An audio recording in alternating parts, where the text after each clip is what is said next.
ऐसा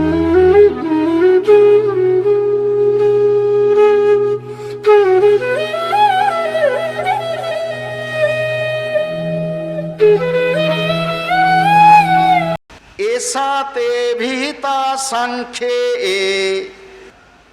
बुद्धिर्योगे त्विमां शृणु बुद्ध्या युक्तो यया पार्थ कर्मबंधं प्रहास्यसि।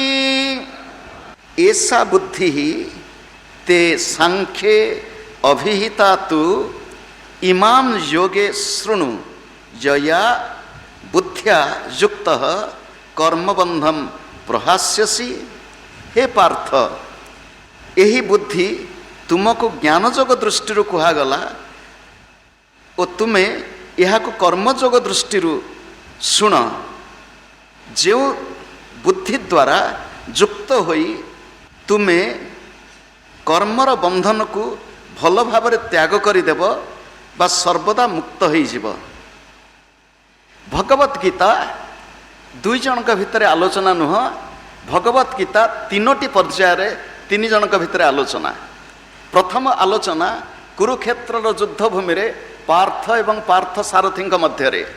द्वितीय आलोचना हस्तिनापुर राजप्रासाद रे अंधराजा धृतराष्ट्र एवं मंत्री संजय मध्य। तृतीय आलोचना हिमालयर गिरी गुहारे महर्षि व्यासदेव सहित श्री गणेशंकर आलोचना। भगवत गीतार तत्व स्थूल सूक्ष्म कारण दृष्टि अनुभव करहब। भगवत गीतार तत्व सामाजिक पारिवारिक आध्यात्मिक दृष्टि अनुभव करहब। भगवत गीता बड़ अपूर्व ग्रंथ। पार्थ, पार्थ शब्दर अर्थ कौन? तुम्हें होच पृथांकर संतान। कुंतींकर प्रकृत ना होची पृथा। पृथा शब्दर अर्थ होची कौन शुणु। पृथा शब्द पृथ्वी शब्द सृष्टि होती। हे पार्थ, तुम्हें होच धरित्रीर संतान। एठी आमे जिते बसीचु आमे समस्त धरित्रींकर संतान कि ना? शुणु, माँ गर्भरे आमे केते मास थिलु किंतु जन्म नेलु माटी मार कोଳରେ। माँ आमको कोଳରେ धरिची केते वर्ष पर्यंत, किंतु माटी माँ आमको एपर्यंत कोଳରେ धरी बसीची। आमे जदिओ चौकी उपरे बसीचु बोली भावुचु, चौकी चौकी नुहे, ये माटी मार कोळ। केवल सेतिकी नुह, माँ स्तनपान करैची केते मास, वर्षे हुए तो 1.5 वर्ष 2 वर्ष पर्यंत, किंतु माटी माँ आमको स्तनपान करौची शेष जीवन पर्यंत। आपण कहिबे माटी माँ कोठी स्तनपान करैला? शुणु, माटी मार स्तन कोठी अछि शुणु। समुद्र वसने देवी पर्वत स्तन मंडले। हे देवी, आमे महाप्रभु मंदिर को जाऊँ। महाप्रभु दुई पार्श्व जगन्नाथ महाप्रभु दुई पार्श्व श्रीदेवी भूदेवी को दर्शन करुचु। विष्णु पत्नी नमस्तुभ्यम, सी होचंती विष्णु वल्लभा धरित्री। धरित्री होचंती माँ, पर्वत होची स्तन। पर्वतर निर्गत जलधारा से झरणार कुळुकुळु जल हो बा नदीर जल हो बा भूगर्भस्थ जल हो, से जल होची धरित्री मार स्तनधारा। आमे पान करूनु कि? धरित्री होचंती माँ। आम देहरे चर्म अच्छी, लोम अच्छी, केश अच्छी। धरित्रीर केश किए शुणु, लोम किए शुणु। धरित्रीर लोम होची ए घास लता होची लोम, वृक्षराजी होची केश। जो वैदिक सनातन संस्कृति रे परंपरा थिला, वृक्ष छेदन पाई निर्दिष्ट दिन थिला, प्रार्थना पूर्वक पूजा पूर्वक। आज मध्य आपण जदि ओडिया पांजी को खोलिबे पृष्ठारे को दिन वृक्ष छेदन, केवल वृक्ष छेदन निजर आशा पूर्ण पाई नुह, जीवनर लक्ष्य प्राप्ति पाई वृक्ष छेदन करने पूर्वर वृक्ष रोपण कर। धरित्री उपर अत्याचार करछु, केवल सेतिकी नुहे। माटी को आमे माँ बोली कहलु। माटी आमको जन्म है कि कोଳରେ धरिची मृत्यु पर्यंत। जदि कौन सी मार एभली दुर्भाग्यमय समय आसे, निजर संतान को हरैबार समय आसे, माँ आखिरे लुह झरी पड़िब, मृत संतान को कोଳରେ धरिब केते समय। किंतु सेई मृत संतान को जी पुणी कोଳରେ नौची माटी माँ, से माँ बोली कहू निजर स्वार्थ पाई कौन होईछि एक तो निजर स्वार्थ पाई भारतवर्षर विभाजन धरित्री को विभाजन करुचु जमी खंड खंड करुचु द्वितीय भारतवर्ष जमी को माँ बोली कही माँ मुहरे आम विष दौचु आपण कहे विष दौचु आपण केमिति कहउचंती शुणन्तु तथाकथित सबुज विप्लवर दुहाई दे भारतर जनसाधारण को भ्रांत करी भारतर कृषि अर्थनीति को विध्वस्त करी जमी भितर विष आ रासायनिक सार आपण पचारे कौन उत्पादन बढ़ी जाए वर्धिष्णु क्रम वर्धिष्णु जनसंख्या शुणु आज्ञा पाश्चात्य जगत को चाह बसीचु सबुपाई से माने जहाँ कहीदेवे सेटा ही सत्य ताहा नुहे कृषि जगत रे भारतवर्षर ज्ञान आदिम कालरू पाश्चात्य जगत रे कृषिर ज्ञान नुह शुणु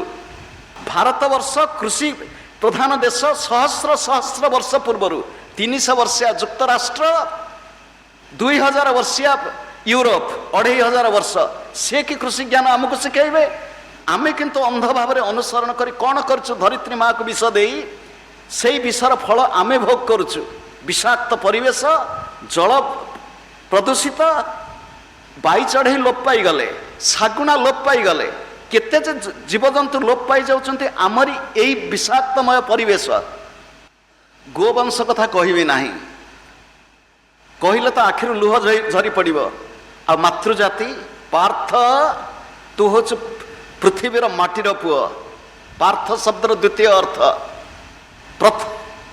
प्रथ शब्दर प्रथित हवा पार्थ तो भितर योग्यता अच्छी तोर सामर्थ्य बल तोर योग्यता बल तू निजको यशस्वी करिपारिबु आम प्रत्येकंकर योग्यता अच्छी आमे समस्ते खाली ये छोटिया देहरे रहुथिबा मनीष नुह शृण्वन्तु विश्वे अमृतस्य पुत्रः आमे तो अमृतर संतान यही कथा जोगी ज्ञानी भक्त प्रेमी आह्वान करिसंति ऋषिगण यही भाव रे आमे अमृतर संतान अनुभव करिबु नाही पार्थ पार्थ शिष्य पार्थ सारथी होचंती गुरु गुरुंकर आह्वान स्नेहमय प्रेममय भाव रे डाकुचंती पार्थ ए श्लोक रे केतोटी शब्द टिके व्याख्या करदेले श्लोक ठीक बुझी हब सांख्य एसाते अभिहिता सांख्ये सांख्य शब्दर अर्थ कौन सांख्य शब्द अर्थ सहज अर्थ होची संख्यारु सांख्य संख्यारु सांख्य केवल संख्या कौन ना संख्या होची एक रु दुई दुई रु तीन तीन रु चारि चारि रु नौ तो एमती कर चलन संख्या केवल एक हईल संख्या कौन एकम एव अद्वितीय ब्रह्म ये समग्र सृष्टि जदिओ वैचित्र्यतार पूर्ण विविधतार पूर्ण आमे एठी बसीचु नाना रूप नाना नाम रे बहु व्यक्ति भाव में आमे निजको परिचित करुचु किंतु ए बहु भितरे जे एक अछि शुणन्तु उपनिषदर मंत्र मृत्यु स मृत्युम आपनोति य इह नान्येव पश्यति जे नाना दर्शन करे से मृत्यु मुखरे पड़े जे एकत्व दर्शन करे से मुक्त आमे समस्त एक स्वरूपतः आमे एक केवल एतिकी नुह शुणन्तु आमे कहिबा ए समग्र सृष्टि सृष्टि और स्रष्टा भितर पार्थक्य कौन अछि जगत और जगन्नाथ मध्य पार्थक्य कौन अछि तस्मात् वा एतस्मात् आत्मनो आकाश संभूतः आकाशात् वायुः वायोः अग्निः अग्नेः आपः अद्भ्य पृथिवी अर्थात सबु तांकरी ठारु सृष्टि तांकरी ठारु सृष्टि केमिति हैला उदाहरण स्वरूप बढ़ईटीए ए चौकी तैयारी कला काठ दरकार उपकरण दरकार बढ़ईर कला कौशल दरकार एतिके चौकीटी तैयारी होईछि ए समग्र सृष्टिर उपादान कौन ए समग्र सृष्टिर निमित्त किए कारण किए ए समग्र सृष्टिर निमित्त उपादान कारण अभिन्न शुणन्तु ए समग्र सृष्टिर निमित्त उपादान कारण अभिन्न सेइथिपाई कहला सर्वम ब्रह्ममयम जगत अर्थात चक्षुरे जहाँ देखुच यत्र यत्र मनो याति ब्रह्मणस्तत्र दर्शनात् जोठी मोर दृष्टि जीव जत्र जत्र नेत्र पड़े तत्र तत्र कृष्ण स्फुरे आखिरे मु जहाँ को देखुची से अन्य कहीं नुहंती मोर से प्रियतमंकर प्रकाश कान मु जो शब्द शुणुची से पक्षीर काकली हो बा कौन से कर्कश शब्द हो व्यक्ति व्यक्ति भितर कलहर शब्द हो बा मंत्र उच्चारण हो प्रति शब्द मध्य तांको ही अनुभव करुच्ची ये शब्द तांकरी शब्द नाद ब्रह्म अर्थात समग्र सृष्टि मध्य मु स्रष्टा को अनुभव करी सृष्टि एवं स्रष्टा जगत एवं जगन्नाथ एक सांख्य प्रथम कहलु संख्या रु एक रु वर्तमान दुई कही दउछु दुई पुणी कौन है व्यावहारिक दृष्टि व्यावहारिक जगत रे दुई करदेलु कौन दुई हूँ प्रकृति पुरुष ये प्रकृति पुरुष को दुई करदेला बेलू दुई भिन्न भिन्न बोली जना पड़ती प्रकृति ठारू पुरुष भिन्न प्रकृत रे ता नुह प्रकृति पुरुष किभली ताको व्याख्या करी जोगी माने कहउचंती शक्ति आ शक्तिमान शक्ति एवं शक्तिमान कौन दुई सूर्य रश्मि ये कौन दुई पृथ्वी सूर्य ये कौन दुई शुणु टिके व्यावहारिक दृष्टि ए पृथ्वी कौन दिने सूर्यंकर अंग नथिला सूर्यंकर अंश नथिला सूर्य विज्ञान कहूची आमे ताकु निंदा करूनु कि प्रशंसा करूनु विज्ञान कहूची सूर्य होचंती एक ज्वलंत अग्निपिंड आमे कहूँ सूर्य होचंती जगतर चक्षु पृथ्वी सूर्यंकर गोटे सामान्य अंश पृथ्वी जे घुरुची पृथ्वी गर्भरे अहरह जलुची एक आम विश्वास करूँ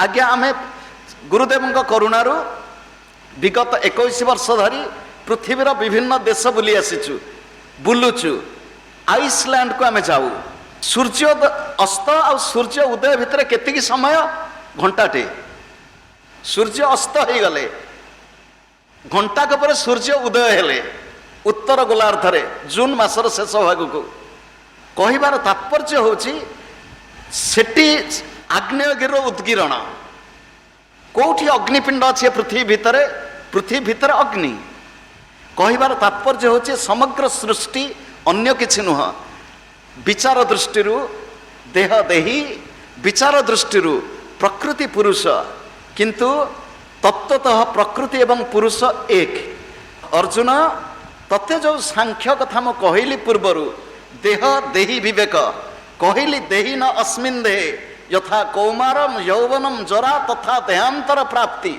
ये देह सिना देहीठू भिन्न जना पड़ुची किंतु तत्व दृष्टि ज्ञान दृष्टि साधना दृष्टि अनुभव कर मोर गुरुदेव कहती मुझे स्पर्श करुच्ची मुझे तांकरी स्पर्श अनुभव करुच्ची कि दिव्य दृष्टि जोठी मैं स्पर्श करुच्ची केवल से तांको छड़ा कई नाहांती गुरुदेव पाखे रोला बेले तांकरी सेवा करुला बेले से हाथ फलरू खंडिए धरी टुकुरा धरी कहे फल किए ये फल से नुह कि से अन्न रूपरे से ही ओदनमयी शक्तिमयी से निजे आस्वादन करुचंती तांकरी रूप को से आस्वादन करुचंती गुरुदेव से कथा को कही गुरु गोटे बंगलार पदे गाई दियंती तुमी अपनी नाचो अपनी गाओ अपनी दाओ माँ करताली सदानंदमयी काली हे माँ काली जगत जननी हे प्रभु जगन्नाथ तुम्हें नाचुच